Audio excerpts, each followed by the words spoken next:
இந்த சக்சஸ் மீட்டுக்கு வந்திருக்க நம்மளோட பிரஸ் அண்ட் மீடியா ஃப்ரெண்ட்ஸ் எல்லாருக்கும் ஒரு பெரிய பெரிய வணக்கம். நம்ம திருமாணிக்கம் படம் வந்து கடந்த மாதம், அதாவது இந்த மாதம் ஜனவரி 24 வந்து தியேட்டர்ல ரிலீஸ் ஆச்சு.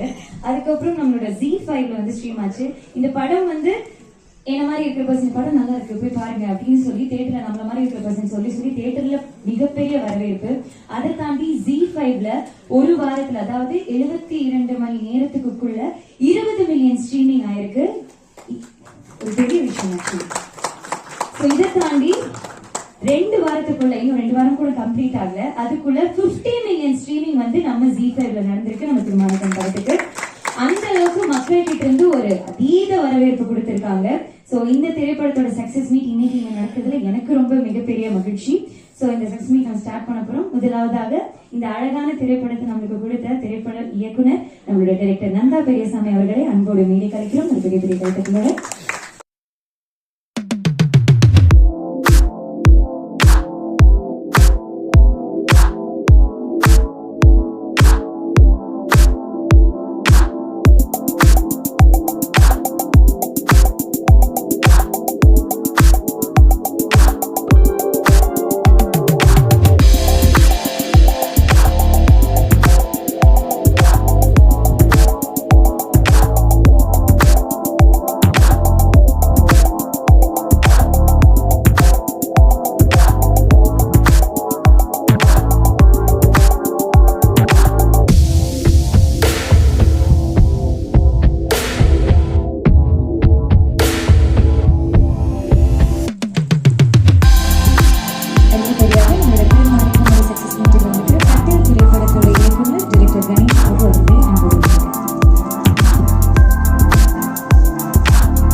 Z5ல திருமாணிக்கம் ஸ்ட்ரீம் ஆகி 2 வாரங்கள் கூட கம்ப்ளீட் ஆகாம 50 மில்லியன் ஸ்ட்ரீமிங் வந்து நடந்திருக்கு, which is a huge count. எங்களோட Z5ல ஆல்ரெடி Z5ல வந்து ஐலி, விலங்கு, இந்த மாதிரி நிறைய நல்ல படைப்புகளுக்கு நல்ல வரவேற்பு கொடுத்திருக்கீங்க மக்கள். சோ அதே மாதிரி திருமாணிக்கமுக்கும் இந்த வரவேற்பு கொடுத்ததுல எங்களுக்கு ரொம்ப ஒரு பெரிய மகிழ்ச்சி. ஒரு பெரிய பெரிய கைத்தட்டலோட டீம் எல்லாருமே சேர்ந்து அதை ரிவீல் பண்ணணும் அப்படின்றத கேட்டுக்கொள்கிறோம்.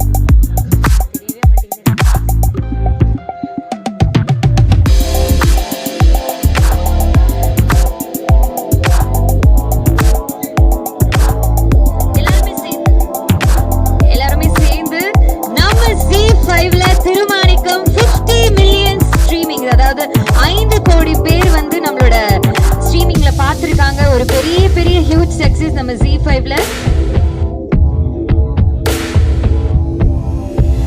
அது மட்டும் இல்லாம இதை பார்த்து எல்லாருமே தமிழ்நாட்டை சார்ந்தவர்கள் மட்டும்.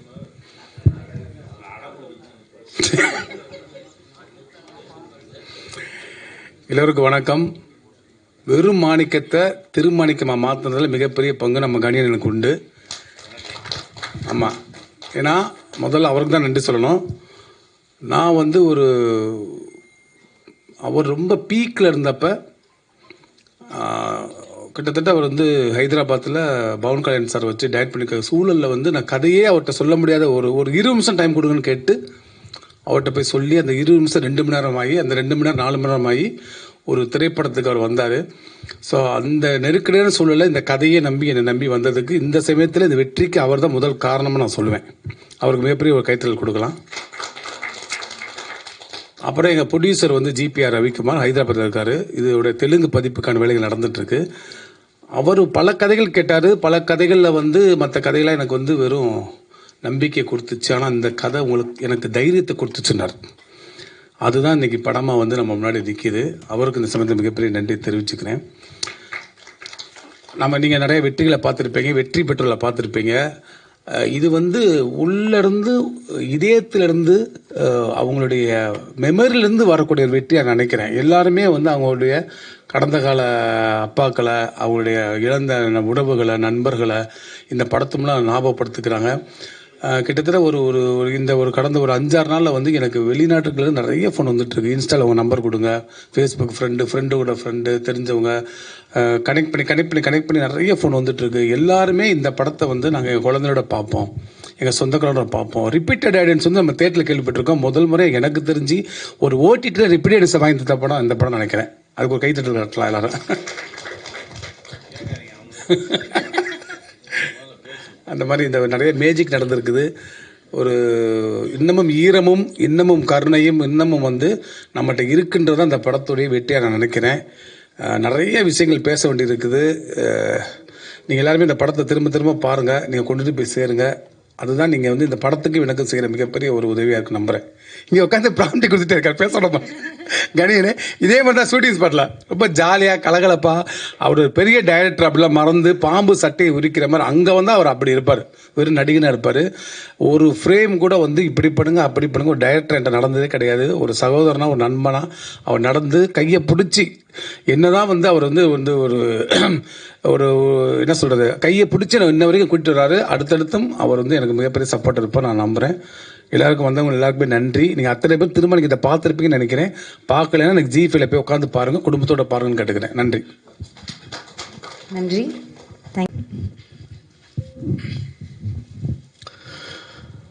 மண்ணுக்கும் மக்களுக்கும் வணக்கம்.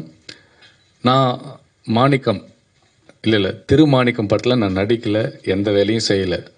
ஆனால் அந்த படத்தை நான் கொண்டாடிட்டே இருக்கேன் இன்னுமே.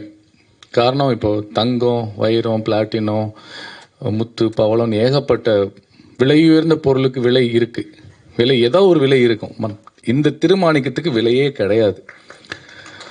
நான் ஏன் இதை இவ்வளோ மிகைப்படுத்தி பேசுகிறேன்னா, அந்த படத்தை பார்த்தவங்களுக்கு தெரியும் அதனுடைய உண்மை.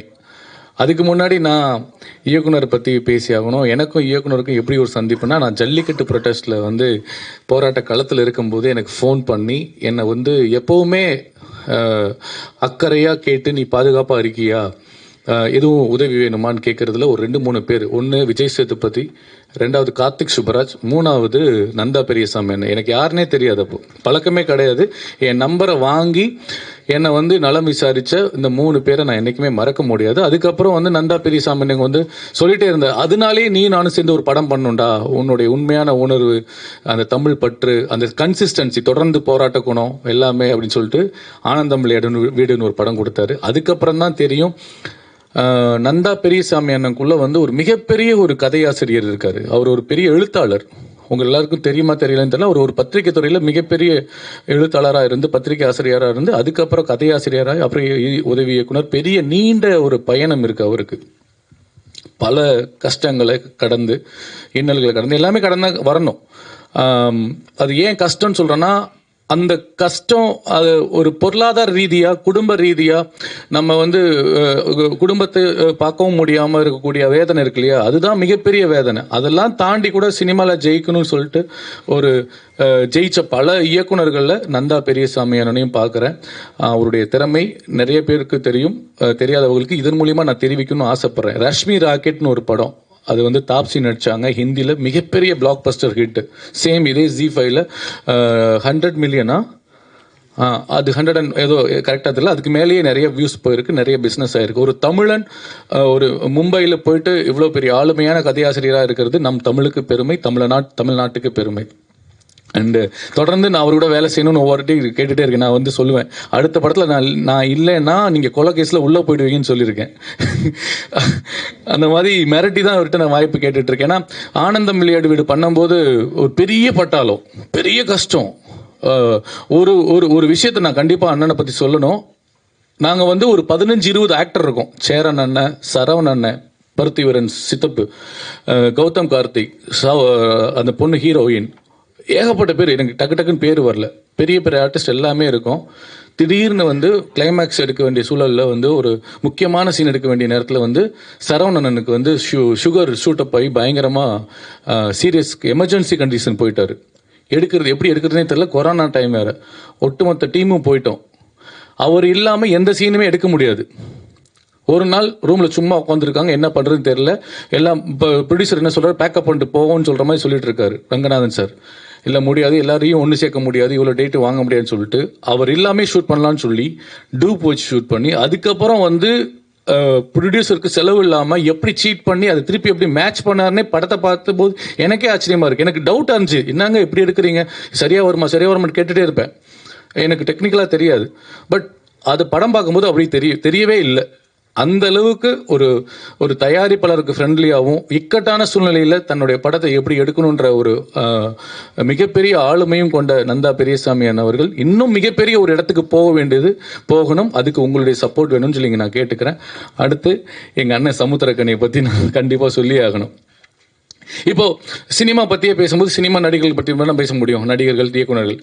அஜித் சார்னா தன்னம்பிக்கைன்னு எல்லாருக்குமே தெரியும். சமுத்திரக்கனி அண்ணன்னா நம்பிக்கை அப்படின்னு நம்ம டிக்ஷனரியில் வச்சுக்க வேண்டியதான். நம்பிக்கை, ஒழுக்கம், எப்படி வாழணும், அன்போடு எப்படி வாழணும், அறத்தோடு எப்படி வாழணும்னா சமுத்திரக்கனி அண்ணன் அப்படின்னு ஒரு நம்ம போட்டுக்கலாம் நான் நினைக்கிறேன். அந்த அளவுக்கு பொது வாழ்க்கையாக இருக்கட்டும், இல்லை தனிப்பட்ட வாழ்க்கையாக இருக்கட்டும், சினிமா வாழ்க்கையாக இருக்கட்டும், அதை அது அவ்வளோ அழகாக கடைபிடிச்சு போகிறது உண்மையிலே ரொம்ப ரொம்ப ரொம்ப ரொம்ப சிரமம். எல்லா நேரத்துலையும் நம்ம அது ஒரு நேர்கோட்டில் பயணிப்பது என்பது ரொம்ப ரொம்ப சிரமம். அது பயணிச்சுட்டு ஜெயிக்கிறது அதை விட சிரமம். இப்போது அண்ணன் தமிழ் சினிமா மட்டும் இல்லாமல் தெலுங்கு, கன்னடம், ஹிந்தி போகிறீங்களாண்ணா? ஸோ இன்னும் போகணும். இது லாங்குவேஜ், கலைஞனுக்கு லாங்குவேஜ் பேரியரே கிடையாது. அதனால எங்க வேணா போலாம். ஆனா ஆமா, அல்ல அந்த பேரியர் சொல்லனே, இந்த நடிக்க கூடாதுன்னு ஒரு தடை கிடையாது.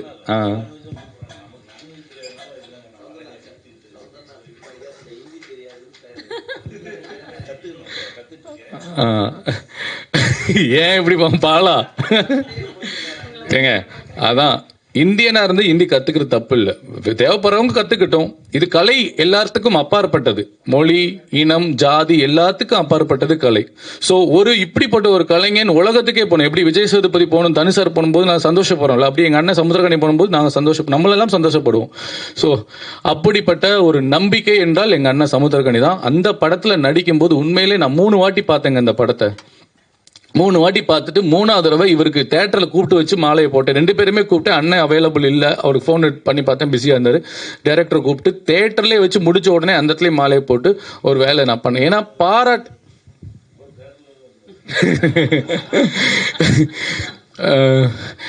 ஐயோ ஒரு ஃப்ளோ போச்சே. பாராட்டுவதற்கு ஒவ்வொரு நடிகனும் ஒவ்வொரு இயக்குனர்களும் கொஞ்சம் டைம் எடுத்துக்கலாமாண்ணே? ஏன்னா இந்த மாணிக்கத்தை பத்தி பேச வேண்டியது அவ்வளோ இருக்கு, கணியனை பத்தி பேச வேண்டியது நிறைய இருக்கு. இந்த பாராட்டுது இருந்ததுன்னா, என்னதான் சம்பளம் நம்ம வாங்குறோம், என்னதான் படம் ஹிட்ன்ற ஒரு சந்தோஷத்தை தாண்டி படம் ரிலீஸ் ஆனதுக்கு அப்புறம் போனை எடுத்து வச்சு பார்த்துட்டே இருப்போம். யாராவது ஃபோன் பண்ண மாட்டாங்களா?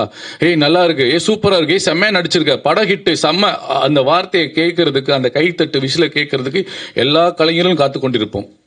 அப்படி அந்த பாராட்ட நேரடியா போய் பாராட்டும் நான் நினைச்சேன். இந்த 2 வருஷமா நான் என்னோட ட்ரஸ்ட்ல இருந்து அது ஒரு வேலையா பண்ணிட்டு இருக்கேன். முதல் முறையா கருடனுக்கு, சூரியனனுக்கு போய் பாராட்டினேன், நேரடியா போய் பாராட்டினேன். அடுத்து அமரன் டைரக்டர் போய் நான் பாராட்டினேன். அடுத்து அண்ணனை போய் பாராட்டி இருக்கேன். எனக்கு பர்சனலா நான் கனெக்ட் ஆகும்போது நான் பாராட்டுக்காக மற்ற படங்களை கம்பேர் பண்ணல. ஸோ பாராட்டு என்பது மிகப்பெரிய ஒரு விஷயம். அந்த விஷயம் நான் ஏங்குறேன், எனக்கு வேணும்னு நினைக்கிறேன், அதை நான் கொடுக்குறேன். இப்போ அதுதான் நான் இங்கே வந்திருக்கேன். ஸோ சமுத்திரக்கனி அண்ணன் நான் லண்டன்ல இருக்கும்போது அவர் மதுரைன்னு தெரியும். அதுக்கப்புறம் தான் தெரியும், இங்கே வந்ததுக்கப்புறம் தெரியும் அவர் ராஜபாளையம். அப்போது நான் நினச்சிப்பேன், ஓகே சமுத்திரக்கனி அண்ணன், சசிகுமார் அண்ணன், நம்ம சவுந்தரராஜா சா அப்படின்னு சொல்லி இந்த மாதிரிலாம் கனவு கண்டு இவங்களோட வேலை செய்யணும் ஆசைப்பட்டேன், வேலை செஞ்சேன். என்னுடைய ஆசையை அவளை நோக்கி போயிட்டே இருந்தேன், வேலை செஞ்சேன், அவங்கள மாதிரி வாழணும்னு நினைச்சிட்டு இருக்கேன். அதுக்கெல்லாமே இவங்க எனக்கு ஒரு முன்னோடிகள் இவங்க. ஸோ இந்த மாதிரி நல்ல நல்ல கலைஞர்களையும் நல்ல நல்ல மனிதர்களையும் படங்கள் மூலியமாகவும் சரி, சொந்த வாழ்க்கை மூலியமாகவும் சரி, கனி அண்ணன், சசி அண்ணன், பாலா அண்ணன், இவங்க எல்லாம் எங்களுக்கெல்லாம் மிகப்பெரிய, பாரதராஜா ஐயா எல்லாருமே எங்களுக்கு மிகப்பெரிய முன்னோடி. அதில் சொல்வதில் நான் மாறுதட்டி கொள்வேன், நானும் மதுரைக்காரன் தான் அப்படின்னு. ஸோ அந்த அங்க ஆரம்பிச்ச வட்டம் சசி சமுத்திரக்கண்ணன் மேல இருந்த ஒரு லவ், காதல் எல்லாமே இன்னமும் குறையாம இருக்கு. இப்பயும் எங்க பார்த்தாலும் அவரை தனியா பாக்குறதுக்கான வாய்ப்பு எனக்கு ரொம்ப கம்மியாயிடுச்சு. ஒரு 4-5 வருஷத்துக்கு முன்னாடி, 6 வருஷத்துக்கு முன்னாடி நினைக்கிறேன். அப்ப நான் ஆபீஸ்ல போய் பார்ப்பேன், வருவேன். இப்போ வாய்ப்பே இல்லை. எங்க இருக்காரு, இந்த பிளைட்ல இருக்காருன்னு பிளைட்ல இருக்கான்னு சொல்லுவாரு மோகன் சந்திரன் கேட்டா. ஸோ இன்னும் சமுத்திரக்கனி என்ன நல்லா பெரிய ஒரு இடத்துக்கு போகணும்.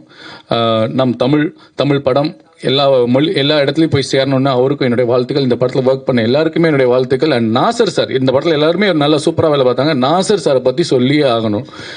இந்த படத்தில் தான் எனக்கு நாசர் சார் நடிப்பை பற்றி நம்ம சொல்கிறக்கு எல்லாருக்குமே தெரியும். இதில் வந்து அப்படியே வாழ்ந்திருப்பார், ஒரு அந்த கேரக்டராகவே வாழ்ந்திருப்பார். ஒரு ஒரு எனக்கு பார்த்தப்போ கடைசியில் கையெடுத்து கும்பிட்டுட்டேன் நான். சாய்பாபா மாதிரி எனக்கு தெரிஞ்சது அந்த கேரக்டர். ஸோ அந்த அளவுக்கு என்னை இப்போ நான் யோசிக்காமல் இவ்வளோ பேசுகிறேன்னா எனக்கு மாணிக்கம் வந்து அவ்வளோ பாதிச்சிருக்கு.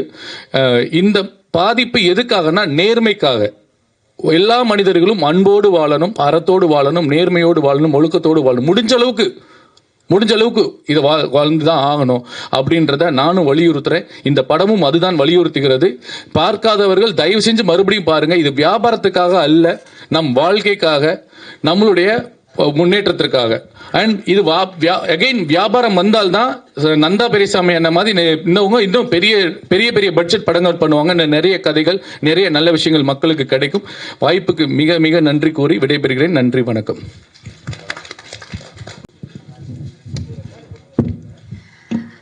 அடுத்தபடியாக நம்ம திருமாணிக்கமோட சக்சஸ் மீட்டுக்கு வந்திருக்கு நடிகர் ஷாம்.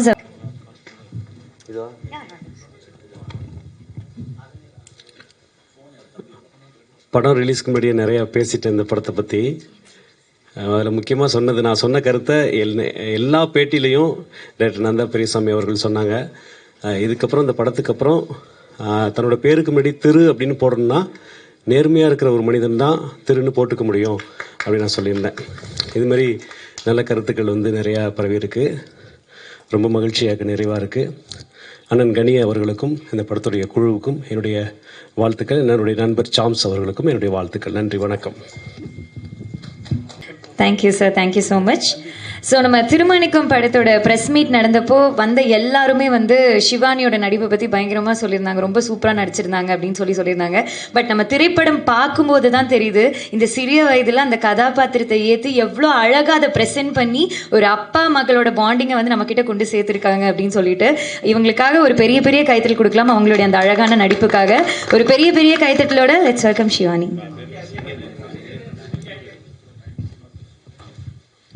இப்போதான் நீங்க நிறைய பேசணும். ஆக்சுவலா பேசுங்க.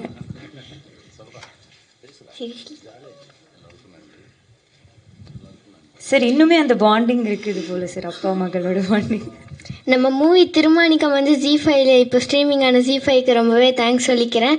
நந்தா பெரியசாமி எனக்கு இந்த ஆப்பர்ச்சுனிட்டி கொடுத்ததுக்கு ரொம்பவே தேங்க்ஸ் சொல்லிக்கிறேன். தேங்க்யூ. அவ்வளோதானா? நீங்க எவ்வளோ பேசணும் நல்லா வெயிட் பண்ணிட்டு இருக்காங்க. சரி, சமுத்திரக்கனி அப்பாவோட நடிக்கிறது எப்படி இருந்துச்சு, அதை பத்தி சில வார்த்தைகள் சொல்லுங்க. அந்த அப்பா மகள் பாண்டிங் பத்தி சொல்லுங்க. சமுத்திரக்கனி அங்கிள் வந்து ரொம்பவே ஃப்ரெண்ட்லியாகவும் கைண்டாகவும் இருந்தாங்க.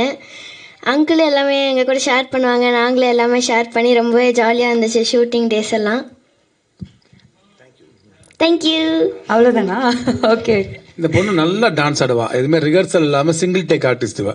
அந்த சாங் ஃபுல்லாக இவளுக்காகவே கம்போஸ் பண்ணாங்க டான்ஸ் மாஸ்டர். நன்றி, தேங்க்யூ ஷிவ்.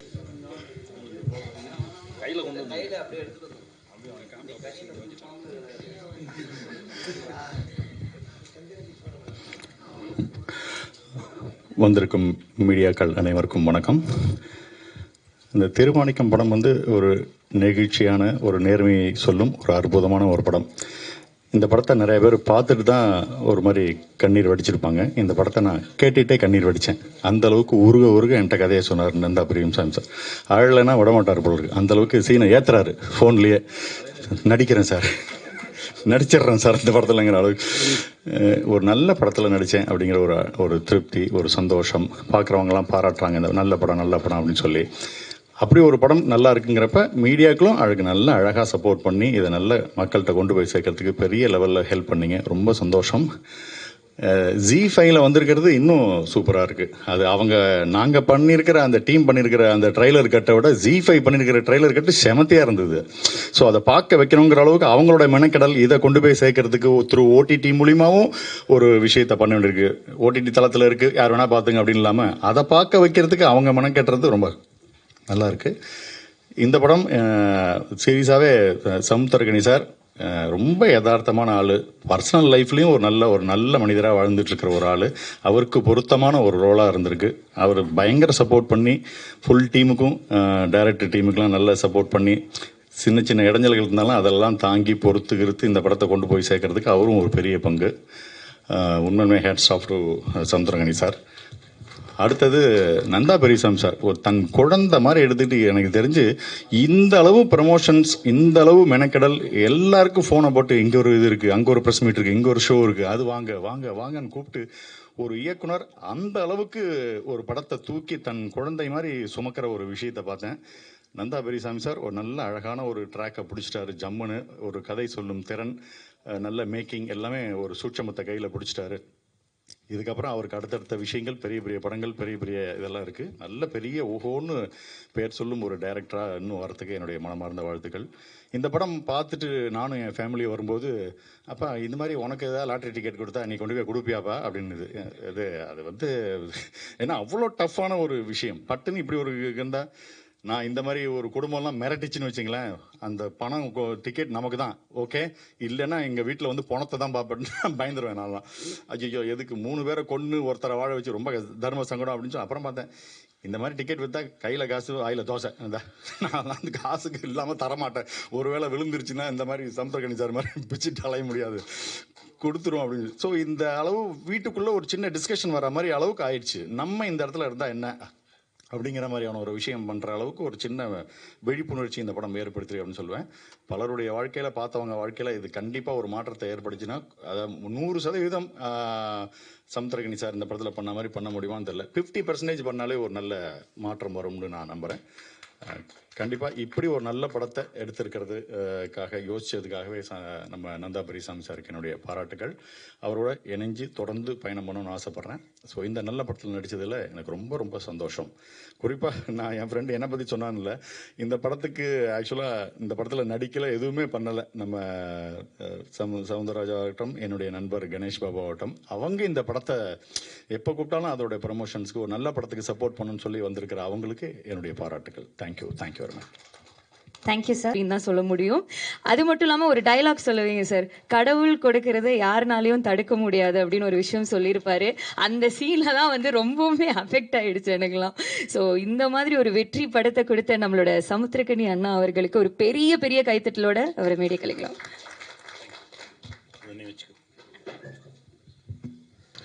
இறைவனுக்கு நன்றி. ரொம்ப தொப்பி கட்டிடுவா, இது ஓகே. மூஞ்சியை மறைச்சிக்கிட்டாலும் என் வாய்ஸ் வச்சு கண்டுபிடிச்சிக்கோங்க. இறைவனுக்கு நன்றி. ரொம்ப ஒரு மகிழ்ச்சியான ஒரு தருணம். தம்பிகளுக்கு முதல்ல நன்றி சொன்னோம். ஏன்னா எங்கே ஒரு நல்ல விஷயம் நடந்தாலும் அந்த இடத்துல சவுந்தர் இருப்பான். அவன் இருக்கானாலே அங்கே ஏதோ ஒரு நல்ல விஷயம் நடந்துகிட்ருக்கு. இப்போது கரண்ட்டில் நடந்த விஷயம் வரைக்கும் தம்பிக்கு என்னுடைய மனமார்ந்த நன்றி. அப்புறம் கணேஷ் வந்து நான் சீரியல் பண்ணும்போது முதல்ல நான் டைரக்ஷன் பண்ணும்போது, ஸ்மால் ஸ்க்ரீனில் பண்ணும்போதுலேருந்து என் கூட பயணிச்சிட்ருக்கான். கணேஷ் ரொம்ப நன்றி, ரொம்ப நன்றி. எங்கள் இயக்குனருக்கு தான் தேங்க்ஸ் சொல்லணும். இப்படி ஒரு நல்ல ஒரு கதையை கொண்டு வந்து என்னை அதுக்குள்ளே பொருத்தி பார்த்து நான் சரியாக இருப்பேன் நம்பி என்கிட்ட கொண்டு வந்து அதை எடுத்து அதை இந்த இடத்து வரைக்கும் ஒரு 5 கோடி நிமிஷம் பார்த்துருக்காங்க இப்போ வரைக்கும் அப்படின்ற வரைக்கும் கொண்டு வந்து நிறுத்தியிருக்காரு. ரொம்ப நன்றி சார், ரொம்ப நன்றி. இந்த படைப்பில் பணியாற்றின உதவி இயக்குனர்கள், இணை இயக்குனர்கள், ஏன்னா இவரோட வேலை பார்க்குறது ரொம்ப கஷ்டம். நைட்டு 2 மணிக்கெல்லாம் எழுப்புவார் அவங்கள. ஆமாம், ஒரு நாள் நடந்துச்சு, ஷொட்டரெல்லாம் போட்டிருக்கணும். சொட்ரு யார்ட்டடா சொன்னேன், உன்ட்ட தானடா சொன்னேன், ஏன்ட்ட சொல்ல சார்ன்றான். ஓன்ட்ட சொன்னா, இல்லை சார் ஏன்ட்ட சொல்ல. மொத்தமே 4 பேர் தானடா, இந்த 4 பேர்ட்டையும் கேட்டால் ஏன்ட்ட சொல்ல, அப்போ நான் யார்ட்டடா சொன்னேன் அப்படின்னு சொல்லி ஒரு பஞ்சாயத்து நடந்துருந்துச்சு. ஒரு பேரன்பான ஒரு இயக்குனர், அவரோடு பயணப்பட்டது ரொம்ப மகிழ்ச்சி. ஜிக்கு என்னுடைய மனமார்ந்த நன்றி. இன்னொரு நண்பர், அற்புதமான நண்பன் ரவி, வாங்க மேலே வாங்க நண்பர் ரவி. ஒரு நல்ல விஷயம் இருந்தால் அதை அப்படியே தன் தோளில் எடுத்துக்கிட்டு அப்படியே பயணப்படுற ஒரு நண்பர். வாங்க உட்காருங்க, இந்த இதில் உட்காருங்க, இந்த இருக்கு நண்பா, இங்கே வாங்க, இதில் உட்காரு. உட்காரு பாப்பா, நீ இங்கே உட்கார. சிவானி இங்கே வா சிவானி. நண்பர் ரவிக்கு என்னுடைய மனமார்ந்த நன்றி. ஜி வந்து பேசுவாங்க, நான் கொஞ்சம் ஓப்பனாக தான் பேசுகிறேன். இந்த படத்தால் பெரிய பெருமை பார்க்குறவங்க அழுதாங்க, கட்டி பிடிச்சாங்க, குழந்தைங்கள்லாம் ஓடி வந்து கட்டிக்கிச்சு, எல்லா பெருமையும் கிடைச்சது. இதெல்லாம் நடந்தது ஜியினால தான். ஏன்னா தம்பி திடீர்னு ஒரு நாள் ஃபோன் பண்ணி சாய் வந்து ரொம்ப, அதாவது என்ன, ஒரு நல்ல விஷயம் இருக்குது அப்படின்னா அவன் எங்கேயோ கண்டுபிடிச்சிடறாங்க. ஆனால் ஒரே ஒரு போஸ்டர் பார்த்தேன், இதுதான் ஒருத்தன் பையை வச்சுக்கிட்டு நின்றுக்கிட்டு இருக்கான், எங்கேயோ பார்த்துட்டு நின்றுக்கிட்டு இருக்கான். அந்த படம் முடிஞ்சிருச்சா? அவன் முடிஞ்சிருச்சா தம்பி, ரெடியாக இருக்கு, நான் பார்க்கலாமா, பாரு. அவன் படம் பார்த்தாங்க. படம் பார்த்து முடிச்சுட்டு அவங்க முதல்ல ஒரு பிள்ளையார் சொல்லி போட்டது தான் இது வந்து ரிலீஸை நோக்கி நகர்ந்தது. இப்போ இந்த 5 கோடி நிமிஷம் வரைக்கும் வந்திருக்கு. ரொம்ப சந்தோஷம். ஜீக்கு என்னுடைய மனமார்ந்த நன்றி. ஏன்னா சினிமாவுக்கு ஏன் வந்தோம்னு எனக்குள்ள ஒரு கேள்வி இருந்துக்கிட்டே இருக்கும். ஒவ்வொரு முறை வீட்டுக்கு போகும்போதும் இப்படி ஒரு இடத்துல இருந்து எந்த சக்தி நம்மளை தள்ளிச்சு, ஏதோ ஒரு சக்தி நம்மளை நகட்டி சென்னை வரைக்கும் கூட்டு போயிருக்கு. ஏன்னா யாருக்குமே சென்னைக்கு வரணுன்னாலே சென்னைன்றதே பெரிய பிரமிப்பு. அப்படி ஒரு நகரத்தை நோக்கி நம்மளை நகர்த்தினது எந்த சக்தி? அப்படி நகர்த்தி இருந்து இங்கே இவ்வளவு நம்மளை பரபரப்பாக இயக்கிட்டு இருக்குன்னா ஏதோ ஒரு காரணம் இருக்கும்ல அப்படின்னு தேடிட்டு இருக்கும்போது தான் எனக்கு வினோதய சித்தம் பண்ணுவதற்கான வாய்ப்பு கிடைச்சது. வினோதய சித்தம் முடித்தவொடனே நான் முடிவு பண்ணேன், இதுக்கு தான், இந்த படைப்பை பண்ணுவதற்கு தான் நம்மளை நகர்த்தியிருக்கு அப்படின்னு சொல்லி ஒரு பெரிய மனநிறைவு வந்தது. நம்ம ஜிக்கு என்னுடைய மனமார்ந்த நன்றி. அதுக்கப்புறம் என் ப்ரொடியூசரை சொல்லணும், ரவி சார் வந்து சிரிச்ச முகமாக அவ்வளவு சந்தோஷமாக, எனக்கு அவர் தான் ப்ரொடியூசர்னே ரொம்ப நாளைக்கு தெரியாது. செந்தில் தான் வருவான், செந்தில் தான் பேசிகிட்டு இருப்பான். நான் வந்தாலே தள்ளி அந்த பக்கம் போய் சைடில் நின்று சிரிச்ச முகமாக ஒருத்தர் நிற்பார். நம்ம பார்த்தா வணக்கம் போட்டு அவரும் போடுவார். யார் இது அப்படின்னு கேட்டால், சார் அவர் தான் சார் ப்ரொடியூசர்னாரு. அப்படி அறிமுகமாச்சு. செந்தில் தான், என் தம்பி செந்தில் தான் எல்லாத்தையுமே அவர்கிட்ட இருந்து எல்லாமே அவர் எக்ஸிக்யூட் பண்ண வச்சது. செந்திலும் ஒரு தயாரிப்பாளராக இருந்தார். இன்னைக்கு வந்து இந்த படம் பொருளாதார ரீதியாக பெருசாக சம்பாதிச்சிச்சா அப்படின்னா இல்லை, என் தயாரிப்பாளருக்கு லாஸ் தான். ஏன்னா செந்தில் வந்து இப்போ ஹாஸ்பிட்டலில் படுத்திருக்கான். நேற்று ஒரு ஃபோட்டோ அனுப்புனார், ஃபுல் பிபியில் ட்ரிப்ஸ் ஏற்றிட்டு படுத்திருக்கான். கண்டிப்பாக சொல்கிறேன் ரவி சார், இந்த நேர்மையும் உண்மையும் உங்களை கைவிடாது. குறிப்பாக நான் பிடிச்ச கையை விட மாட்டேன், உங்களை எங்கேயுமே தடுமாற விட மாட்டேன். ரவி சார் தைரியமாக இருங்க, இருப்பேன், கூடவே தான் இருப்பேன். இது நடக்கும். ஏன்னா இந்த படத்தில் காலம் கடந்து இத்தனை போராட்டத்துக்கு பிறகு ஒரு நல்ல விஷயம் நடந்த மாதிரி ஒரு நல்ல விஷயம் நடக்கும். அதை நோக்கிய பயணத்தில் தான் இருக்கும். 5 கோடி நிமிஷம் அப்படின்னு சொல்லும்போது ஒரு நிமிஷத்துக்கு 1 பைசா, ஒரு நிமிஷத்துக்கு 1 ரூபா அப்படின்லாம் எனக்குள்ளே ஓடிச்சு. உலகம் முழுவதும் போய் சேர்ந்துருச்சு, எல்லாரும் பார்த்துட்டாங்க, எல்லாரும் நடந்துச்சு. அப்போ எங்கே தப்பு நடந்தது அப்படின்னா, இந்த வெளியீடில் ரிலீஸில் இருக்க ப்ரெஷர் இருக்குது பாருங்க, ஒரு பெரிய பயமுறுத்தல் இருக்குது பாருங்க, அதுதான் இந்த படத்தை கொன்னுது. என் படம் எங்கே ரிலீஸ் ஆகிருக்குன்னு எனக்கு தெரியாது. நான் கேட்பேன் இவர்கிட்ட, ஏங்க சிட்டியில் இருக்க எல்லா தேட்டரையும் போட்டு வச்சுருக்கீங்க, ஆனால் தேட்டரில் இல்லையே. தமிழ்நாட்டில் எத்தனை தேட்டர் ரிலீஸ் ஆயிடுச்சுன்னே தெரியல. அந்த அளவுக்கு ஒரு குழப்பம் நடந்துச்சு. எத்தனையோ நல்ல படைப்புகள் எடுக்கிறோம், ஆனால் லேண்ட் ஆகும்போது தான் இருக்கிற பிரச்சனை அது. அடுத்த முறை இந்த தப்பு செஞ்சிடக்கூடாதுன்னு அப்பா திரைப்படத்தில் ஆரம்பித்து இப்போ மாணிக்கம் வரைக்கும் அந்த தப்பு நடந்துக்கிட்டே இருக்கு. எப்போ சரியாக போகுதுன்னு தெரியல. ஒவ்வொரு முறையும் சிராய்ப்புகள் தான், அடிகள் தான், வலிகள் தான். ஆனால் படைப்பு நல்லா இருக்கு. பரவாயில்ல, பார்ப்போம். சினிமா தானே, இவ்வளோ சக்தி கொடுத்துருக்குல்ல. உண்மையாக இருக்கவங்கள சினிமா என்றைக்குமே விடாது. ஏன்னா என்கிட்ட விஎஸ் ராகவன் சார் சொல்லுவார், அண்ணின்னு ஒரு மெகா சீரியல் பண்ணும்போது அவருக்கு 72 வயசு. என்கிட்ட சொல்லுவார், உள்ளே வந்தோடனே எனக்கு பாடத்தை கொடுத்துருங்க பாடத்தை கொடுத்துருங்க அப்படின்பாரு. சீன் பேப்பர் தான் அவர் கேட்குறார் சார், கொடுத்துருங்கடா அப்படின்னா அவர் சொல்லுவார், நீங்களாம் தப்பு பண்ணால் அதை பெருசாக எடுத்துக்க மாட்டீங்க, ஆனால் என்னால் ஒரு சின்ன தவறு நடந்துருச்சு அப்படின்னா நான் சாப்பிட மாட்டேன், தூங்க மாட்டேன், என்னை நானே தண்டிச்சுக்குவேன். அந்த அளவுக்கு நான் சினிமாவுக்கு நேர்மையாக இருக்கணும்னு நினைக்கிறேன் அப்படின்னு சொல்லிட்டு என் கையை பிடிச்சி சொன்னார், நீ உண்மையாக மட்டும் இருந்துட்டு சினிமா உன்னை விடவே விடாது, ஏதாவது ஒரு இடத்துல இறுக்கி பிடிச்சிருக்கும் அப்படின்னு சொன்னார். அதை தான் நான் நம்புகிறேன். இந்த செகண்ட் வரைக்கும் நம்புகிறேன். நல்ல படைப்பு எடுக்கிறோம், ரொம்ப சந்தோஷமாக எடுக்கிறோம், ரொம்ப மனசார ஒரு விஷயம் செய்கிறோம். ஆனால் எடுக்கும்போது இருக்கக்கூடிய சந்தோஷம் வெளிவரும்போது இல்லை. இன்றைக்கி ஜீல இவ்வளோ பேர் பார்த்துருக்காங்க, போய் சேர்ந்துருச்சு. அதாவது எடுத்தவருக்கும் பெருமை, நடித்தவங்களுக்கு பெருமை, எல்லாரும் பார்த்துட்டாங்க. ஆனால் நடுவில் என்ன பிரச்சனை? சினிமா காப்பாற்றும் நம்புகிறோம். கண்டிப்பாக சினிமா எங்களை காப்பாற்றும்.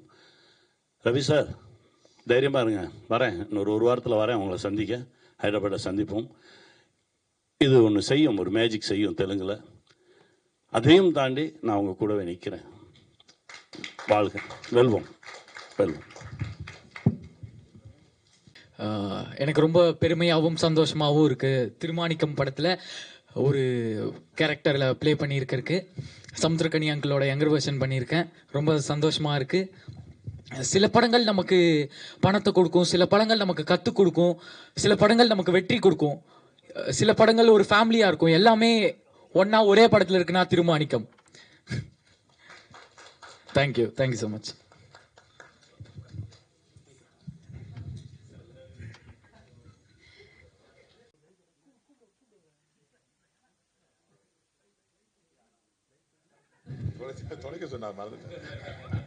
ஹலோ.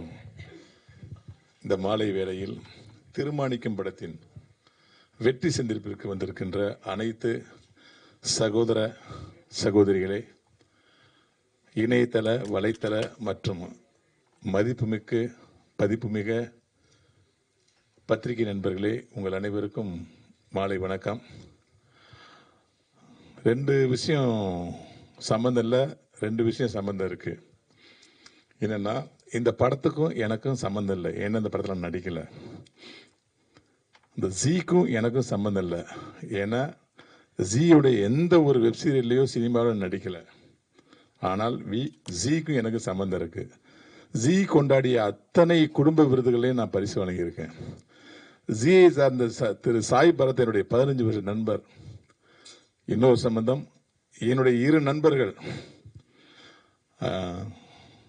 அருமை சகோதரர் சமுத்திரகனி, என்னுடைய நண்பன் நந்தா பெரியசாமி.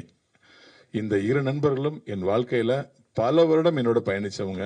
அவங்களுடைய வெற்றியை ஷேர் பண்ணிக்கிறதுக்காக நான் இங்கே வந்திருக்கேன்.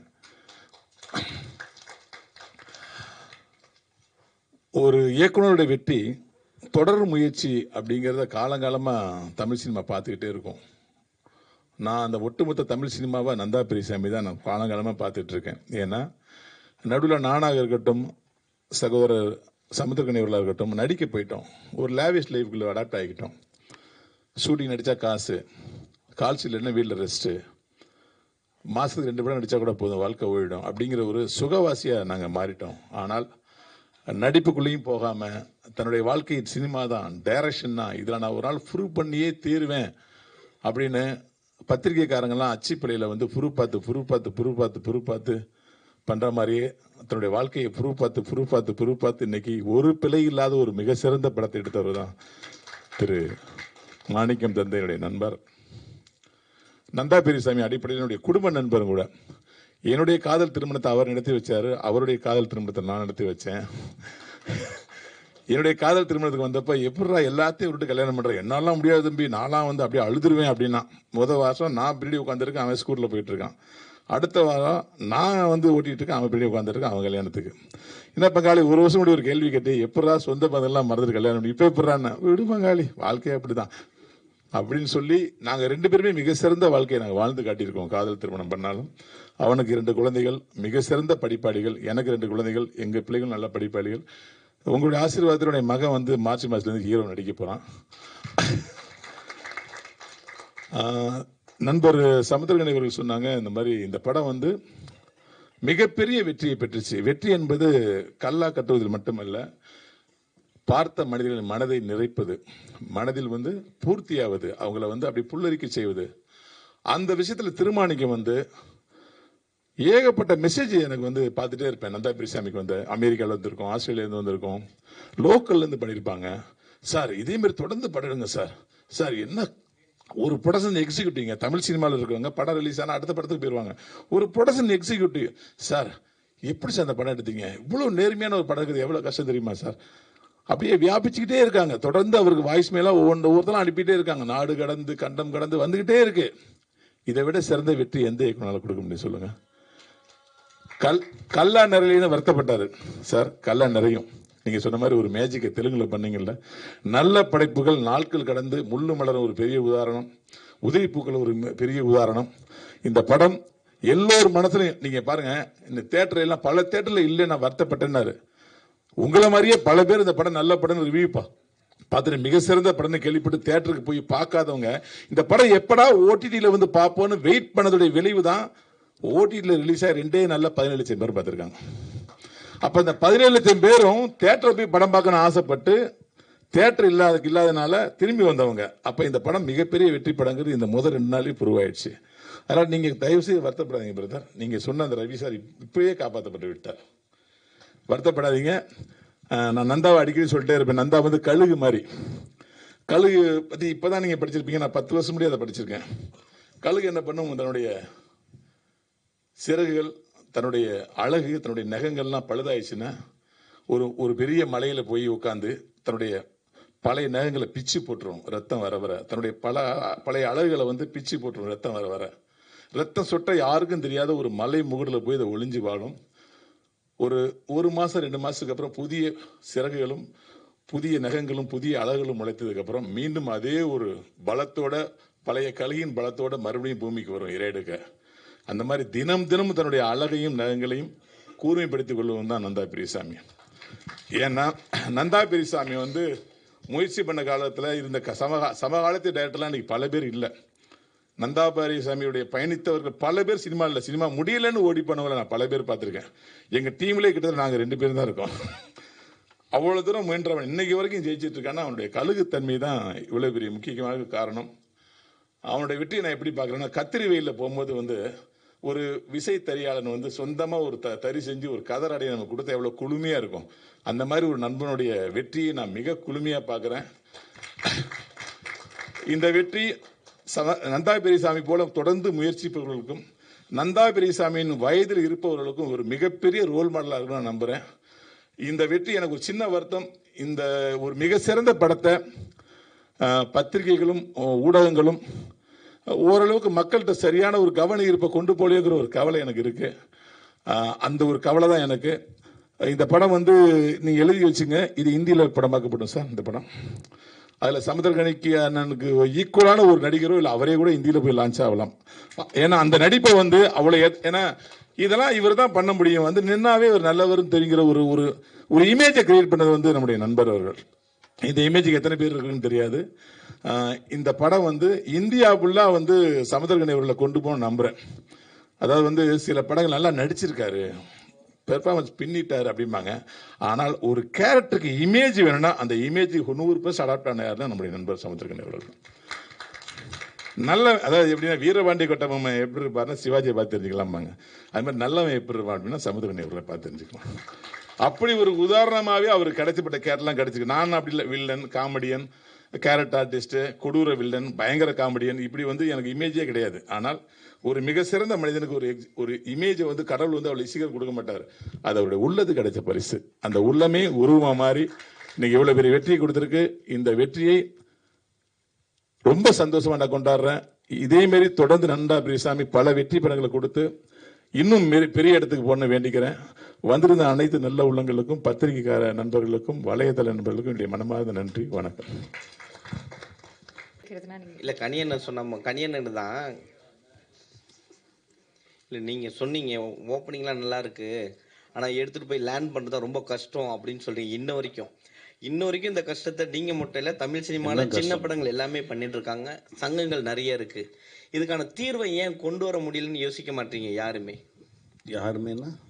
அதாவது நடிகர்கள் எல்லாருமே படம் எடுக்கிறது மட்டும் ஓகே, லேண்ட் இல்லை, இது எதுவுமே நடிக்கிறவங்க கையிலையோ எடுக்கிறவங்க கையிலையோ கிடையாது. இந்த இதுக்கான தீர்வு இங்கே இல்லை, இது வேற ஒரு இடத்துல இருக்கு. அதை நோக்கி தான் நகர்ந்துட்டு இருக்கோம். அதுக்கு ஒரு சில சமரசங்கள்லாம் செய்யணும். அது நடக்கும் ரொம்ப சீக்கிரமா. அது எல்லாத்துக்குமே சின்ன படங்களுக்கு ஒரு நல்ல ஒரு வீடியோ காலம் வரும் நம்புறோம். ஏன்னா தேட்டரில் வந்து இந்த மாதிரியான இது நடந்துட்டு இருக்கு. ஏன்னா தேட்டரில் நிறைய நல்ல படைப்புகள் வந்து ஏண்டா சும்மா நிறைய நல்ல திரைப்படங்கள் வந்து தேட்டரில் கரெக்டாக தேட்டரே கிடைக்கிறது இல்லை. இப்போ நம்ம படத்துக்கெல்லாம் வந்து இவர் போய் பக்கத்து தேட்டரை திறந்து பார்க்குறாரு. ஒரு காம்ப்ளெக்ஸில் 3 தேட்டர் 4 தேட்டர் திறந்து பார்த்தா உள்ள ரொம்ப குறைவான மனிதர்கள் தான் இருக்காங்க. இவர் கேட்குறாரு, அந்த தேட்டர்லேயே போய் கேட்குறாரு, இந்த மாதிரி எங்கள் படத்தை இங்கே ஒரு ஷோ இன்னொரு ஷோ போடலாமே அப்படின்னு. நாங்கள் சும்மா கூட வச்சுருப்போம், ஆனால் போட மாட்டோம் அப்படின்னாங்க. இதுக்கு என்ன பதில் சொல்லுவீங்க? அப்படியே தான் நான் அமைதியாக வந்து என்கிட்ட சொன்னார், நீங்கள் வந்து பேசுங்க. ஏன் நான் பேசினாலும் அதுதான் சொல்லுவாங்க, நீங்கள் பேசும்போது கொஞ்சம் சீரியஸாக சொல்லியிருப்பாங்க, நான் பேசினா சிரிச்சுக்கிட்டே சொல்லுவாங்க. பதில் அதே பதில் தான். இதுதான் உண்மை. உண்மையை எப்போவுமே நம்ம ஒத்துக்கணும். நான் அது மட்டும்தான் சொல்லிக்கிட்டே இருப்பேன். ஏன்னா இவர் ஒவ்வொரு வாட்டி என்னை கூப்பிடும்போது எனக்கு ஒரு சின்ன குற்ற உணர்ச்சி இருந்துக்கிட்டே இருந்துச்சு. என்னடா இவர் கூப்பிட்றாரு, ஆனால் நம்ம நினச்ச தளத்தை தேட்டரிக்கெல்லாம் அந்த படம் தொடலையே அப்படின்னு சொல்லி எனக்கு ஒரு உறுத்திக்கிட்டே இருந்துச்சு. ஏன்னா இது வந்து உலகம் பூரா போகும், உலக மக்கள் பூரா பேசுவாங்க, மொழி தெரியாமல் வேறு வேறு லாங்குவேஜ். அதாவது தமிழில் பார்த்துட்டு தெலுங்கில் ஒருத்தர் வந்து விமர்சனம் போட்டிருந்தார், இது ஏன் தெலுங்கில் வரல அப்படின்னு சொல்லி தெலுங்குலேயே ஃபுல் விமர்சனம் போட்டிருந்தார். அதை தமிழ் மொழியாக்கம் பண்ணியெல்லாம் எனக்கு அனுப்பலாம். இது நடக்கும்னு தெரியும். நான் என்ன சொன்னேன், இது 5 கோடி இல்லை 50 கோடி கூட பார்ப்பாங்க. இன்னொரு 15 நாள் கழித்து பார்த்தா 50 கோடி நிமிஷம் கூட போயிருக்கும். இது அதற்கு எல்லாவற்றுக்கும் தகுதியான ஒரு திரைப்படம், ரொம்ப அற்புதமான ஒரு திரைப்படம். இது நடக்கும். ஆனால் இந்த தேட்டரிக்கெல்லாம் இது வந்து நம்ம நினச்ச மாதிரி ஒரு இடத்த தொடலை. இன்னொரு விஷயம், பல தேட்டரில் இல்லை, என் ஊரில் என் டிஸ்ட்ரிக்ட்லேயே இல்லை, விருதுநகர் மாவட்டத்திலேயே போடல. 10 நாள் கழித்து ஏதோ வந்துச்சு அப்படின்னாங்க. அதாவது எங்கே போய் கேட்குறது, யார்கிட்ட கேட்குறது, யார் இதை எக்ஸிக்யூட் பண்ணுறது, ஒன்றுமே தெரியல. இது என்னென்னா ஒவ்வொரு முறையும் அப்படி நடக்கும். ஏன்னா ஒரு ஒரு ஒரு ஒரு கடைசி நேரத்தில் ஒரு சின்ன செக் வைப்போம். என்னென்னா இந்த மாதிரி சின்ன தயாரிப்பாளர்கள் மொத்தமாக காசை கொண்டு வந்து படம் எடுக்கிறது இல்லை. அவங்க கையிலேருந்து கொஞ்சம் எடுத்துகிட்டு வருவாங்க, அப்புறம் ஒரு இடத்துல கொஞ்சம் கடன் வாங்கியிருப்பாங்க. இப்போ அவங்க கையிலேருந்து எடுத்துகிட்டு வந்தது வச்சுருவோம், அது நம்ம கைக்கு மெதுவாக கூட வரட்டும். ஆனால் அந்த ஒரு இடத்துல கடன் வாங்கியிருக்கோம்ல, அந்த வாங்கின கடனை வட்டியோடு அந்த ரிலீஸுக்கு முன்னாடி திருப்பி கொடுத்தால்தான் அவங்களுக்கு கிளியரன்ஸ் கிடைக்கும். அதை நோக்கி அந்த பயத்தில் போகும்போது இந்த கடைசி ஒரு வாரம் 10 நாளைக்கு முன்னாடி ஒரு ப்ரெஷர் வரும். அந்த ப்ரெஷரில் எங்கேயாவது கொண்டு போய் கொடுத்துருவோம், ஏதாவது ஒன்று பண்ணிடுவோம், வாங்கிடுவோம், இந்த படத்தை ரிலீஸ் பண்ணிடுவோம். அந்த ப்ரெஷரில் போகும்போது தான் தடுமாறும். அந்த தடுமாற்றம் இல்லாமல் ஒரு சிலர் நிற்கிறாங்க, அவங்க சரியான ஒரு விஷயத்தை பண்ணுறாங்க. இதே தடுமாற்றம் தான் மாணிக்கத்திலே நடந்தது. நான் எங்கேயோ இருந்தேன், ஏங்க இருங்க இருங்க இருங்கன்றக்குள்ளே ஒரு ஒரு ஒரு ஒரு ஒரு பதட்டமாக ஒரு விஷயம் நடந்துருச்சு. இது வந்து மாணிக்கத்துக்கு மட்டும் இல்லை, அப்பாவில் நடந்தது, தொண்டனில் நடந்தது, சாட்டையில் நடந்தது, அடுத்த சாட்டையில் நடந்தது. நான் என் படங்களே எல்லா படத்துலேயும் இதுதான் நடந்துகிட்ருக்கு. பரவாயில்ல, எங்கேயாவது ஒரு சரியான ஒருத்தர் கையை பிடிச்சிக்க மாட்டோமா? சரியான ஒரு கை, ஒரு நல்ல படம்ப்பா வாப்பா. ஏன்னா இங்கே அங்கீகாரம்ன்றது ரொம்ப லேட்டாக தான் கிடைக்கும். நீங்கள் 50ஆம் நாள் போஸ்ட் இன்றைக்கி படம் ஓடிட்டுருக்கு பேபி ஆல்பர்ட்டில். 32 நாள் ஆச்சா? 32 நாள் ஆச்சு ஓடிட்டுருக்கு. 35 நாள் ஆச்சு ஓடிட்டுருக்கு. இன்றைக்கும் அந்த தேட்டர் உரிமையாளர் அந்த உரிமையாளர் மாரியப்பன் சொல்லிட்டாரு, 50 நாள் வரைக்கும் இந்த படத்தை நான் ஓட்டியே அவன் எத்தனை படம் இருந்தாலும் பரவாயில்ல. அவர் பெரிய சினிமா காதலர். நன்றி மாரியப்பன். என்னன்னா படம் இருக்கு, பட் என்னன்னா அந்த அந்த அது வேலையை அது முதல் ஒரு 3 நாள் 4 நாளில் செஞ்சிடணும். இல்லைன்னா அது அவ்வளோதான், அது வந்து புறந்தள்ளப்படும். அதுதான் நடந்தது. இருந்தாலும் தன்னுடைய மூச்சை பிடித்து கொண்டு இந்த படம் மாணிக்கம் தனக்குள்ளே இருக்க உண்மை தன்மையால் இவ்வளவு தூரம் அது நின்றுட்டுருக்கு. ஓடிடியில் வந்த பிறகும் தேட்டரில் இருக்கிற படம் ரொம்ப குறைவு, அதில் மாணிக்கமும் நின்றுட்டுருக்குன்றது ரொம்ப பெருமையாக இருக்குது. பட் இந்த தவறை திரும்பவும் செய்யாமல், அதாவது 50ஆம் நாள் போஸ்ட் ஓட்டினா கூட பார்க்காமலே போயிடுற கூட்டமெல்லாம் இருக்குது. அதான் அந்த பக்கம் பார்த்துறாத, ஏதோ 50ன்னு ஒட்டியிருக்காங்க, அதில் கூட கௌரவ குறைச்சல். அது அந்த அந்த அங்கீகாரத்தை கொடுப்பதற்கான மனசே வராது. அது கேபி சார் அப்போவே சொல்லுவார், என்கிட்ட சொல்லுவார், உன்னை வந்து அவ்வளோ சீக்கிரமாலாம் ஒத்துக்க மாட்டாங்க, நீ உயர உயர பறந்துக்கிட்டே இரு, உன்னை நோக்கி கல் எறிஞ்சிக்கிட்டே இருப்பாங்க, எந்த கல்லையும் சிக்காமல் நீ பறக்கணும், எரியறவன் கை வலிக்கணும், அப்போ தான் ஒத்துக்குவான். அத்தனை வெற்றி நீ கொடுக்கணும், தொடர்ந்து வெற்றி கொடுத்துக்கிட்டே இருக்கணும். ஒரு 6-7 முறை வெற்றி வெற்றி வெற்றின்னு பார்த்து அப்படின்னு தான் ஓஹோ நிஜமாகவே இவன் ஜெயிச்சுட்டு தான் இருக்கானோ அப்படின்றதெல்லாம் தோணும். அப்படி தான் வருவாங்க. அவ்வளோ ஈஸியாக உனக்கு அங்கீகாரம் கிடைக்காது அப்படின்னு சொன்னார். அதுதான் நடந்துகிட்டு இருக்கு. பரவாயில்ல, விதைச்சிக்கிட்டே இருப்போம். ஒரு முறை என் குழந்தையோடு உட்கார்ந்துட்டு இருக்கும்போது நான் தைரியமாக எடுத்து போட்டேன், என் படம் தான் பாரு, இது பாரு, இது பாரு, இது பாரு, இது பாருன்னு என் கையில் சொல்கிறதுக்கு 10 படம் இருந்துச்சு. இது போதும் நான் சினிமாவுக்கு வந்ததுக்கு, நான் அப்படி தான் பார்க்குறேன். ஆனால் என் நண்பர் நந்தா ஒவ்வொரு முறையும் பேசும்போதும் அந்த தன்னம்பிக்கையின் உச்சத்தில் பேசுவார், விடவே மாட்டார். அவர் விடவே இல்லை, இந்த நொடி வரைக்கும் மாணிக்கத்தை புட்டுச்சு அப்படியே நிற்கிறாரு. அவர் ஆசைப்பட்டதை தாண்டின ஒரு வெற்றி அவருக்கு கிடைக்கும் நான் நம்பினேன். கண்டிப்பாக கிடைக்கும், தெலுங்கில் கிடைக்கும், அடுத்த மொழி வேறு வேறு மொழிகளில் எடுக்கிறதுக்கான பேச்சுவார்த்தை நடந்துகிட்டு இருக்கு. அங்கேயாவது ஒரு நியாயமான சக்தி இருந்து இந்த படத்தை ரொம்ப நியாயமாக எடுத்துகிட்டு போய் அங்கே ஒரு மாணிக்கம் கிடைக்க மாட்டாரா, அங்கே ஒரு மாணிக்கம் இருக்க மாட்டாரான்ற ஒரு ஏக்கத்தில் தான் அந்த பயணம் ஆரம்பிச்சிருக்கு. அது நடக்கும்னு நம்புகிறோம். சார் சார் சார் சந்திரகணி சார், அண்ணே வாங்கண்ணே. இது ரிலீஸ் வந்து யாரோ ஒரு ஆள்கிட்ட சிக்கிட்டு இருக்குன்னு நினைக்கிறீங்களா? ஒரு ஆள்கிட்ட சிக்கலண்ணே, அது ஒரு பெரிய கூட்டமாகவே இருக்குது. ஒரு ஆள்கிட்டலாம் சிக்கலை, அது ஒரு பெரிய கூட்டமாக இருக்குது. நமக்கு தெரிய மாட்டேங்குது. என்னென்னா நம்ம வியாபாரி இல்லைல்ல, அது வேற ஒரு உலகமாக இருக்குது. இது நம்ம நான் வந்து என்னென்னா இந்த இவர் கூட நிறையா பேசுவார். இந்த இங்கே பார்த்தேன், அவரை பார்த்தேன், இவரை பார்த்தேன். எனக்கு யாரையுமே எனக்கு தெரியாது. நம்ம வேலை பார்க்க தெரியும், எடுக்கிறது. அதனால தான் படம் எடுக்கிறதே நிறுத்தணும். ஏன்னா நல்லா எடுக்கிறோம், நல்லா உழைக்கிறோம், உழைச்சிட்டு கடைசி எங்கேயோ தூக்கி கொடுத்துட்டு அது நம்ம கையிலே இல்லை, அது நம்ம கண்ட்ரோல்லே இல்லை. ரிலீஸுக்கு முந்தின நாள் வரைக்கும் ஒரு படம் தயாரிப்பாளர் கண்ட்ரோல்லே, இயக்குனர் கண்ட்ரோலில் இருக்கும். ரிலீஸ் அந்த காலையில் அந்த படம் ஏரில் வந்துருச்சுன்னா அதுக்கப்புறம் நம்ம கையிலேயே கிடையாது. அது அங்கே இருக்கக்கூடிய மனிதர்களுக்குமே நம்ம மீது ஒரு நம்பிக்கை வரணும், நம்மளை அவங்க நேசிக்கணும், அவங்க கைப்பிடிச்சு தூக்கணும். எப்போவுமே வியாபாரத்தில் மொத்தமாக அது வேறு உலகமாக இருக்குது. அதை நோக்கி தான் இப்போ பார்த்துட்ருக்கோம். அதில் ஒரு நல்ல ஒரு ஆத்மா, நம்மளை நேசிக்கிற ஒரு ஆத்மா, சினிமாவை நேசிக்கிற ஒரு ஆத்மா கிடைக்காதான்னு பார்த்துட்ருக்கோம். சார் மக்களே ஒரு சின்ன படங்கள்லாம் ஓடிடியில் பார்க்கலான்னு ஒரு அதெல்லாம் இல்லை, வந்திருக்கா சார்? அதெல்லாம் இல்லை. மக்கள் சந்தோஷமாக பார்ப்பாங்க. நல்ல படைப்பு கிடைச்சா அவங்க ஓடிடி தியேட்டர் அப்படின்லாம் யோசிக்கவே மாட்டாங்க. மக்கள் கொண்டாடுவதற்கு தயாராக இருக்காங்க. அவங்க போய் நிற்கும்போது தியேட்டரில் படம் இருக்கணும்ல. ஒன்றும் இல்லை, அப்பா திரைப்படம் வந்து ரிலீஸ் ஆகி ஒரு வாரத்தில் கபாலி வருது, மொத்த தேட்டர்லையும் தூக்குறாங்க.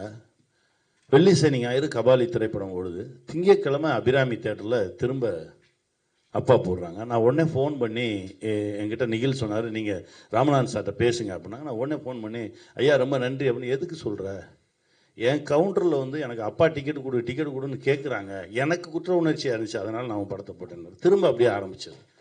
இது படம் செய்யும். படம் தன்னுடைய வீரியத்தை அது காட்டும். அதுதான் நடந்துட்டுருக்கு. அந்த வீரியம் தான் இன்றைக்கி பேபி ஆல்பர்ட்டில் யாருமே போய் நாங்கள் கேட்கல, சார் எங்களுக்கு படத்தை போகணும். அது நடக்குது. சினிமாவை நேசிக்கிறவங்க ஒரு நல்ல படைப்பு நம்ம தேட்டரில் இருக்கட்டும். ஏன்னா எங்கெங்கேயோ தேடி பார்த்துட்டு பார்க்காதவங்க வந்து பார்க்கட்டுமே அப்படின்னு சொல்லி அவங்க வச்சுருக்காங்க. உண்மையிலே அவங்களுக்கெல்லாம் வந்து இரு கரம் கூப்பி வணங்குறோம் எங்களுடைய டீம்.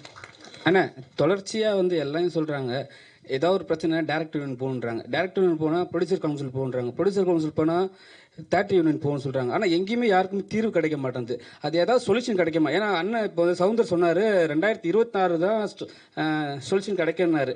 இல்லை அது நான் உங்ககிட்டே கேட்குறேன், நீங்களே சொல்லுங்கள். ஒருவேளை ஆட்சி மாற்றம் வந்தால் தான் இது நடக்குமா? உங்கள் கேள்விக்கு முன்னாடி இப்போ ஒரு சின்ன பதில் சொல்ல வேண்டியிருக்கு. ஏன்னா அண்ணன் நாங்கள்லாம் என்ன நினச்சிக்கோம், தெலுங்குல அந்த படம் இப்போ வந்து பண்ணிகிட்ருக்கோம், ஒர்க் பண்ணிகிட்ருக்கோம். கான்ஃபிடென்ட்டாக அங்கே பல கோடிகள் சம்பாதிக்கும் நான் ஒரு வேலை செஞ்சுட்ருக்கோம், நம்பிக்கை. ஏன்னா அங்கே எங்களுக்கு கிட்டத்தட்ட 220 தேட்டர் கிடச்சிருச்சு. அங்கே ஒரு சிஸ்டம் வச்சுருக்கிறாங்க. என்னென்னா பெரிய படம் வரப்போ சின்ன படங்கள் வராது, சின்ன படம் வரப்போ பெரிய படம் வச்சுருக்கிறாங்க. அந்த பிரச்சனை அங்கே வந்து கிடையாது. இங்கே இருக்க பிரச்சனை கிடையாது. தப்பான்னு 12 படம் 20 படம் சிஸ்டமேட்டிக்கே இல்லாமல் இருக்கிறத நம்ம சிண்டிகேட் பண்ணி சிஸ்டமேட்டிக் பண்ணி ஃபில்டர் பண்ணால் இவரோட பிரச்சனைகள் இவரோட வேதனைகள்லாம் அடுத்தது வர காலங்களில் தீரும்னு நம்பிக்கை. நம்ம பிரச்சனை அது சொன்ன இல்லை உங்க அப்பான்னு சொன்னீங்களா, உங்கள் லைஃப்பில் தொடர்ந்து நடக்குது, அதுக்கு சொல்கிறேன். அப்பா சாட்டேன்னு சொன்னீங்களா, அதுக்காக சொல்கிறேன். அந்த சிஸ்டமேட்டிக்காக சின்ன பிள்ளைங்க வரப்போ பெரிய பிள்ளை வரக்கூடாது, ஒரு அதர் டப் பண்ணி வரக்கூடாது, 12 படம் வரக்கூடாது. நம்ம வந்து ஃபில்டர் இல்லைண்ணா. இப்போ இது வந்து நான் நேரடியாக கேட்குறேன், ஏடிஎம்கே இருக்கும்போது இந்த பிரச்சனைலாம் உங்களுக்கு கிடையாது அவ்வளோவா. ஆனால் வந்து இப்போ ஒரு பெரிய அப்படியெல்லாம் இல்லை, நீங்கள் வந்து அப்படியெல்லாம் ஆட்சியெல்லாம் இழுக்காதீங்க. இது எப்பவுமே இருக்கக்கூடிய பிரச்சனை. இங்கே எளியவன் வலியவனால் வீழ்த்தப்பட்டு கொண்டே தான் இருக்கிறாங்க. இது வந்து நீங்கள் இந்த ஆட்சி அந்த ஆட்சியெல்லாம் சொல்லவே சொல்லாதீங்க. இங்கே வலியவனுக்கு தான் இங்கே வந்து பலமே தவிர எளியவன் நான் நல்லவன் மாணிக்கம் மாதிரி ஒருத்தன் நான் மாணிக்கம் படம் ஒரு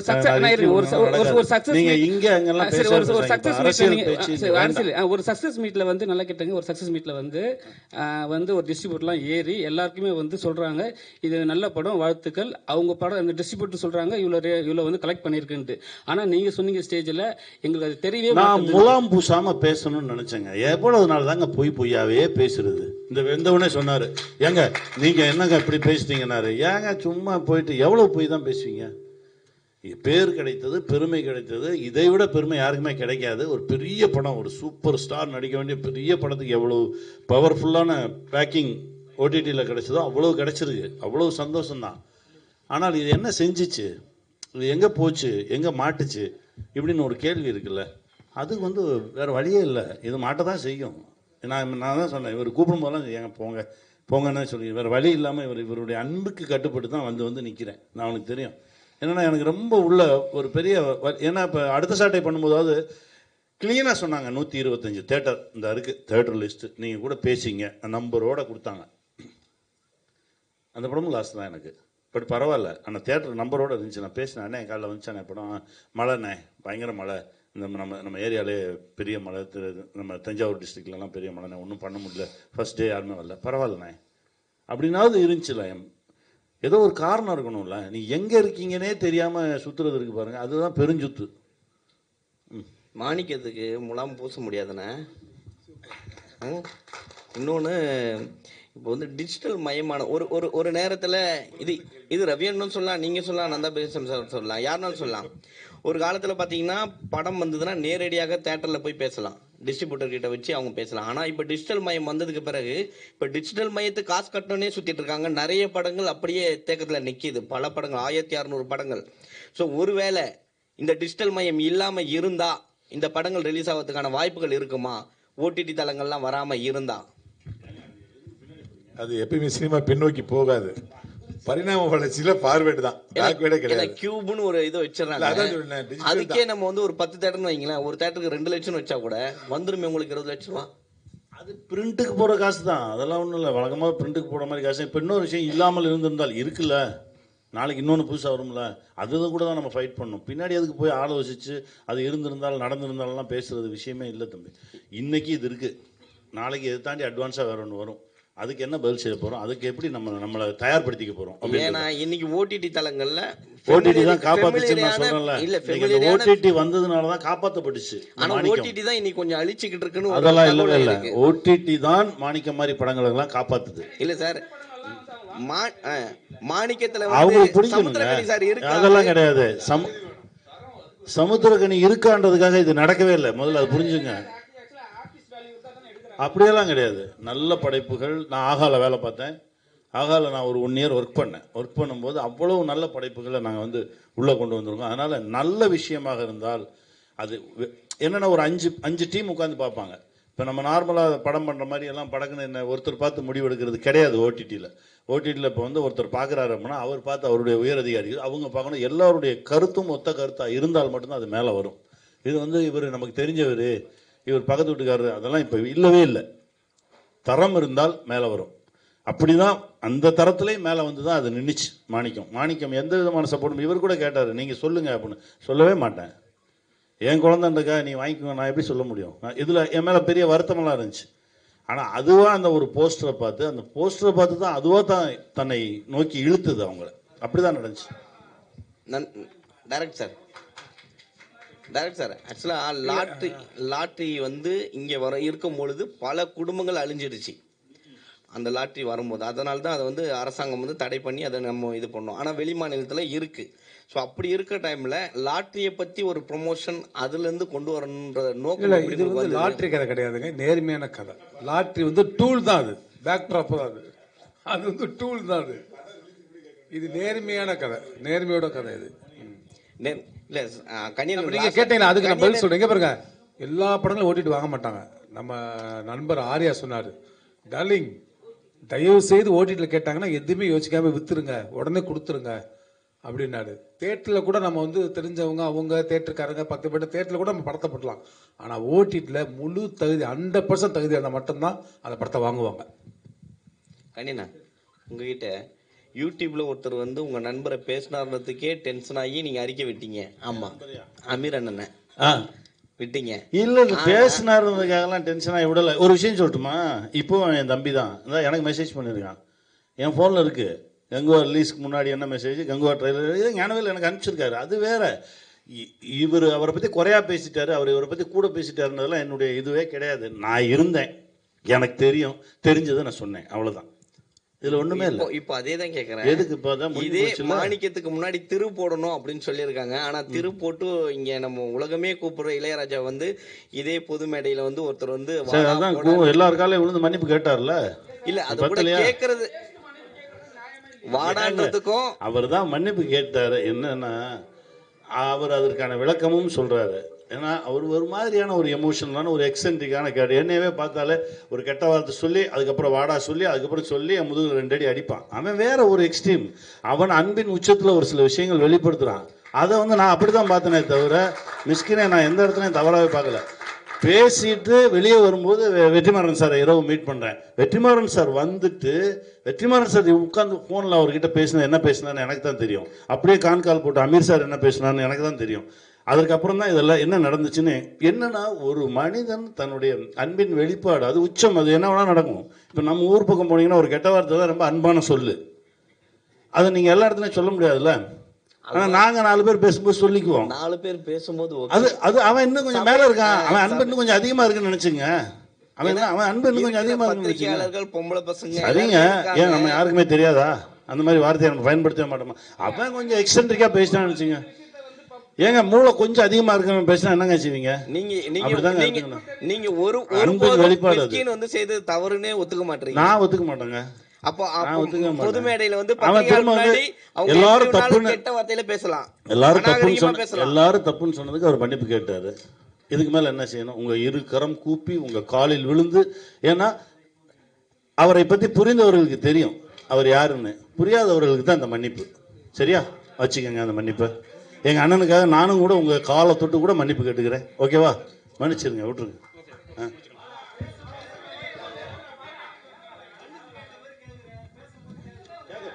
பேசும்போதெல்லாம்